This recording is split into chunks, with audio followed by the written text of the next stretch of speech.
Bom dia a todos. Gratidão, Senhor, por mais um dia de bênçãos. Continuando a leitura do Antigo Testamento sob a ótica do Novo Testamento, o capítulo das pragas do Egito. Hoje nós vamos dar continuidade, capítulo 9, quinta praga, peste nos animais. A morte do gado.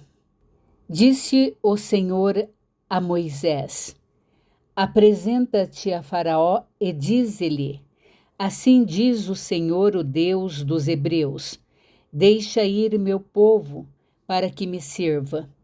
Porque se recusares deixá-los ir, e ainda por força os detiveres, eis que a mão do Senhor será sobre seu rebanho que está no campo, sobre os cavalos, sobre os jumentos, sobre os camelos, sobre o gado e sobre as ovelhas, com pestilências gravíssimas. E o Senhor fará distinção entre os rebanhos de Israel e o rebanho do Egito, para que nada morra de tudo o que pertence aos filhos de Israel. O Senhor designou certo tempo, dizendo: Amanhã fará o Senhor isto na terra. E o Senhor o fez no dia seguinte, e todo o rebanho dos egípcios morreu. Porém, do rebanho dos israelitas não morreu nenhum. Faraó mandou ver, e eis que o rebanho de Israel não morrera nenhum sequer. Porém, o coração de Faraó se endureceu e não deixou ir o povo. O Egito adorava o boi Apis e a deusa Hathor, representada por uma vaca, símbolos de força e sustento. Quando Deus fere o gado, ele está dizendo: a força que sustenta a sua nação não vem dos seus ídolos, mas da minha permissão. A separação cirúrgica. No versículo 4, novamente, Deus faz a distinção, e o Senhor fará separação entre o gado de Israel e o gado dos egípcios. No Logos, isso mostra que a bênção da preservação é hereditária para quem está na aliança. A matemática do 5 dividido por 5 é o número da graça, mas também da responsabilidade. Faraó teve 5 chances antes de Deus começar a tocar na saúde física do seu povo. Continuando, acompanhe comigo a leitura do versículo 8 ao 12. Sexta praga, úlceras. Então disse o Senhor a Moisés e a Arão: Apanhai mãos cheias de cinza de forno, e Moisés atire-a para o céu diante de Faraó. Ela se tornará em pó miúdo sobre toda a terra do Egito, e se tornará em tumores que se arrebentem em úlceras nos homens e nos animais, por toda a terra do Egito. Eles tomaram cinza de forno e se apresentaram a Faraó. Moisés atirou-a para o céu e ela se tornou em tumores que se arrebentavam em úlceras nos homens e nos animais. De maneira que os magos não podiam permanecer diante de Moisés por causa dos tumores, porque havia tumores nos magos e em todos os egípcios. Porém o Senhor endureceu o coração de Faraó, e este não os ouviu, como o Senhor havia dito a Moisés. Aqui o mistério se aprofunda. Preste atenção. No pó de novo.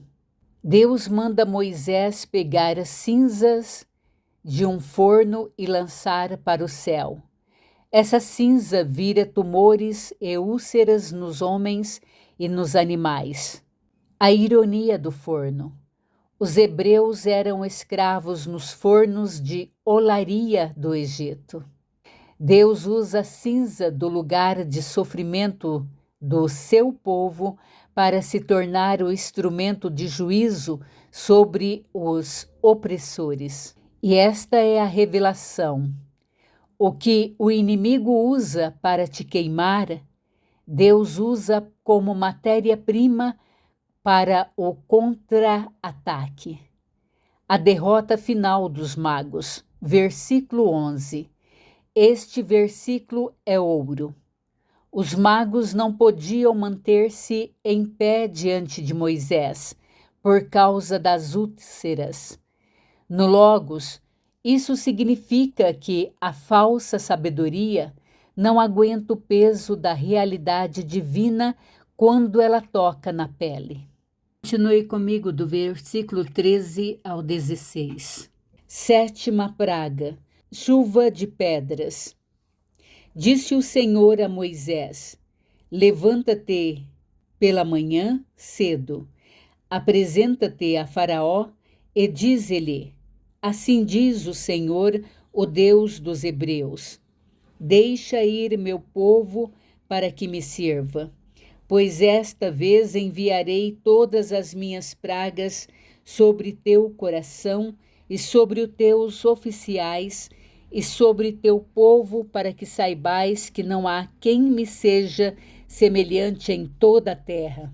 Pois já eu poderia ter estendido a mão para te ferir a ti e a teu povo com pestilência, e teria sido cortado da terra.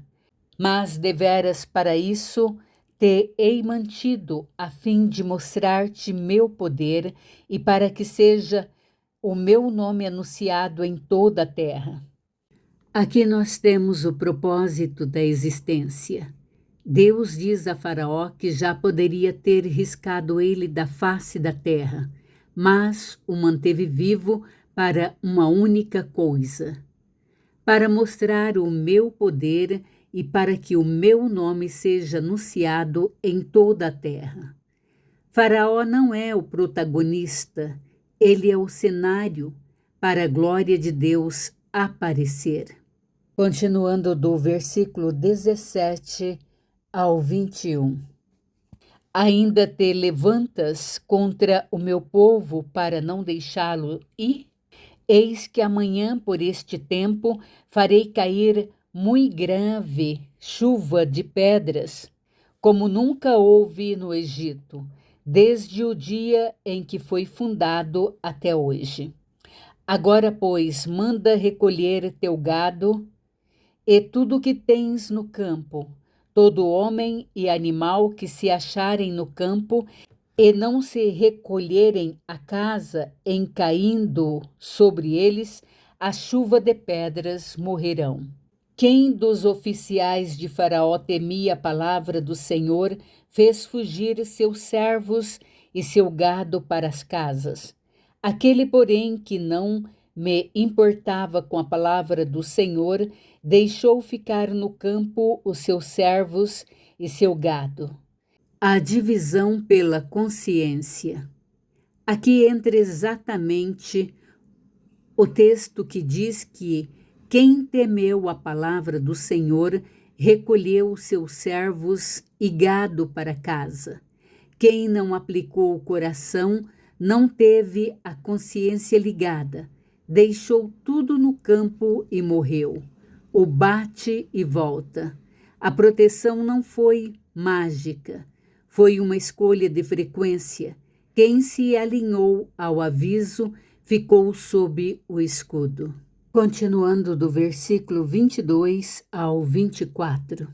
Então disse o Senhor a Moisés: estende a mão para os céus e cairá chuva de pedras em toda a terra do Egito, sobre homens, sobre animais e sobre toda a planta do campo na terra do Egito.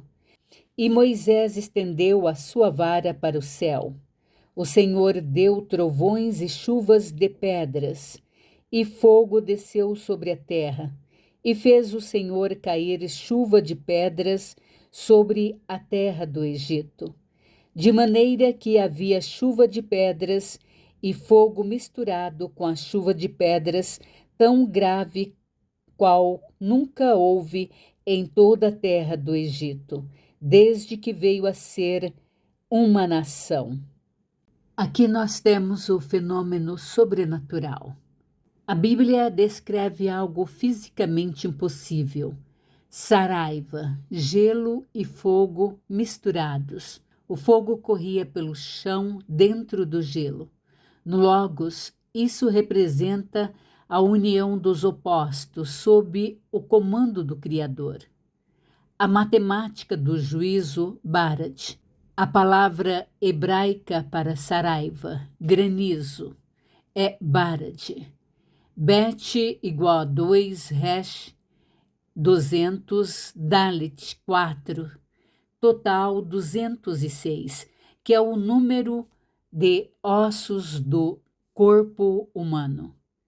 Quando Deus envia saraiva, Barad 206, ele está enviando um juízo que atinge a estrutura, os ossos do Egito. Enquanto o povo de Deus tem a marca na consciência, o Egito sente o impacto no osso, na base da sua existência física. No versículo 20, a separação não foi por DNA, foi por consciência. Quem deu ouvidos se salvou. A marca de Deus em nós é o que nos faz aplicar o coração, a sua voz, enquanto o mundo ignora o aviso e colhe a tempestade. Acompanhe comigo do versículo 25 ao 32, a leitura. Por toda a terra do Egito e chuva de pedras feriu tudo quanto havia no campo, tanto homens como animais. Feriu também a chuva de pedras toda a planta do campo e quebrou todas as árvores do campo. Somente na terra de Gósen, onde estavam os filhos de Israel, não havia chuva de pedra. Então Faraó mandou chamar a Moisés e Arão e lhes disse: Esta vez pequei. O Senhor é justo, porém eu e meu povo somos ímpios. Orai ao Senhor, pois já bastam estes grandes trovões e a chuva de pedras. Eu vos deixarei ir e não ficareis mais aqui. Respondeu-lhe Moisés: Em saindo eu da cidade, estenderei as mãos ao Senhor. Os trovões cessarão e já não haverá chuva de pedras, para que saibais que a terra é do Senhor. Quanto a ti, porém, e aos teus oficiais, eu sei que ainda não temeis ao Senhor Deus. O linho e a cevada foram feridos, pois a cevada já estava na espiga e o linho em flor. Porém, o trigo e o centeio não sofreram dano, porque ainda não haviam nascido. A radiografia do interior. Moisés não olha para as mãos de Faraó pedindo trégua. Ele olha para o interior, o canal. Ele lê a frequência de Faraó e percebe que, embora ele esteja apavorado com o fogo e o gelo, a consciência dele ainda não mudou. É um medo do castigo, não um temor de reverência. Moisés identifica que a energia espiritual de Faraó ainda é de pedra. Por isso, a trégua será falsa. É aqui que a gente vê que a marca de Deus só se estabelece onde há um solo de consciência fértil. No Egito, a semente do arrependimento bate na superfície e bate e volta, porque o interior está blindado pelo orgulho. Aqui temos a matemática da falta de temor. No hebraico, a expressão não temereis traz um segredo numérico. O valor 216 é 6 ao cubo. O 6 é o número do homem, representa o homem em sua máxima potência terrena, mas sem a conexão com o alto. O que Moisés viu, ele viu que Faraó estava preso no cubo do 6, o ego humano. É por isso que não conseguia acessar a frequência do 7, o descanso e a perfeição de Deus.